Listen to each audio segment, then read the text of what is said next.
You are often, I notice, and anybody who has seen or heard you preach, you are often very emotional, often always very passionate. In fact, I was talking to someone this morning about interviewing you today, and he put it this way, that there is a visceral element of God's concern for the lost in you that he hears when you preach. So, will you talk to us a little bit about using emotion and demonstrating passion in our teaching? I think some people fear being too emotional, um, and other people actually express very little emotion or passion. And sometimes that's just out of desire to put really the focus on the text. So, what would you say about those elements in terms of emotion and passion for those of us who are trying to become more effective Bible teachers? Yeah, I think it's a great question. I know we all have different personalities. I think non-negotiable though for anybody who's proclaiming the word is that the text needs to be internalized in us, and so it needs to have a hold of our hearts.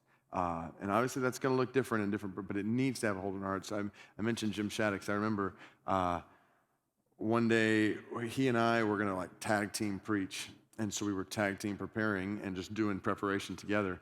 And I remember he said, all right, let's start. But we didn't start with a bunch of resources. He said, let's get on our knees. And so we just open up the text. We read through it and we just start praying through the text on our knees. I look over, he's like weeping over the text, like really just, I mean, emotionally affected by it. And that really stuck with me. Like I thought, I want that to be, uh, a part of my life and preaching ministry, that it's really affecting my heart. So then, because the last thing we want to do is like trying to manufacture kind of emotion Totally.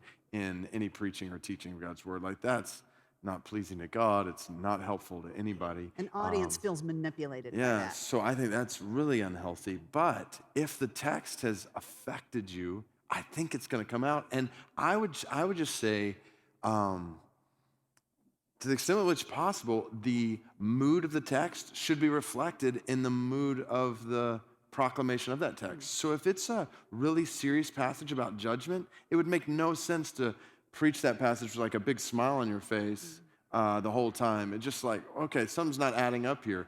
Or if it's a text about joy and you're like totally dry, it's like, okay, that's not. So we want to reflect the text as much as possible. And I just think the text is glorious, and so that should come out in our preaching. I think this is one thing I've learned from watching John Piper preach. I think he reflects the mood of the text. I mean, he's yesterday just interacting with the text, and it's affecting the way he's serious at this point. He's like happy at this point because the text is leading to that. So I think again, it'll play out differently in different personalities, but we should be affected by that which we are teaching, and I think that's going to come out.